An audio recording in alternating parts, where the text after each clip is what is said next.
Hello. So now I'm going to talk to you about how you annotate sheet music on a digital device, a tablet of some sort. What I've got is an iPad, but the same should apply to other tablets.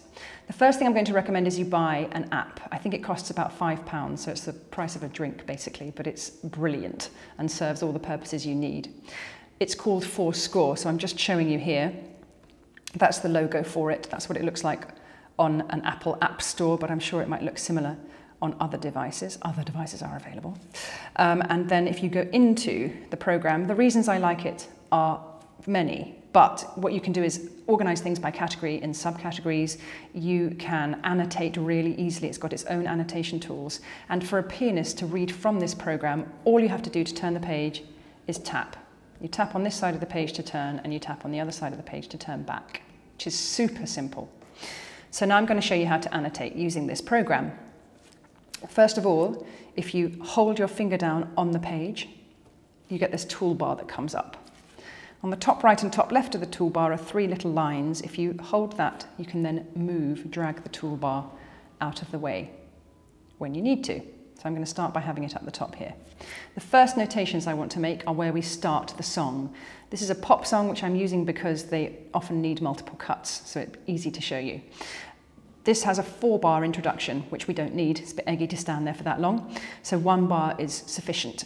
So I'm just going to take, there's various tools on this toolbar, which I'll show you.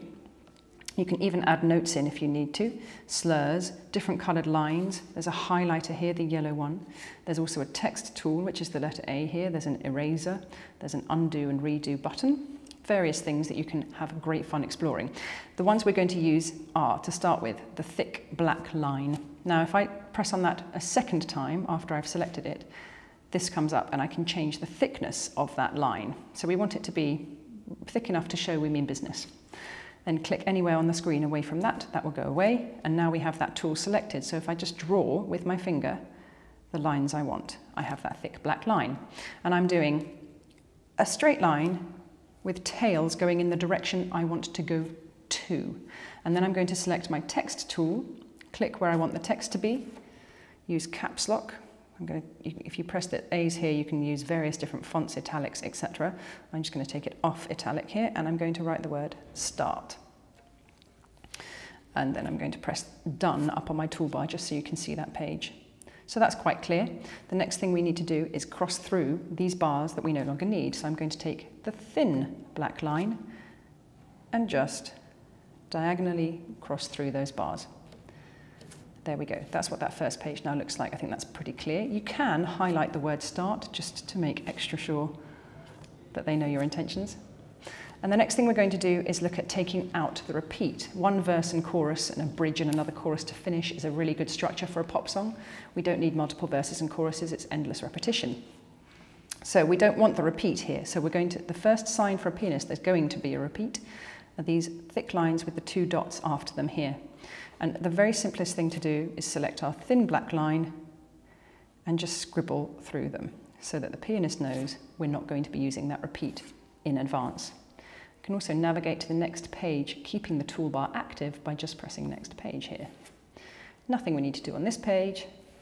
And the following page is where the end repeat sign comes, that sign here with the double black lines with the 2 dots before it. That's the end repeat sign.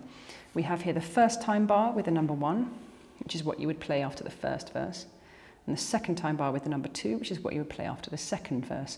We're only doing 1 verse, so we want to jump straight to the second time bar and not use the first time bar. I'm going to select my thick black line again, and I'm going to do my downward line with the tails going in the other direction to show where we're coming from, where we finish, and then at the beginning of the second time bar, where we're going to.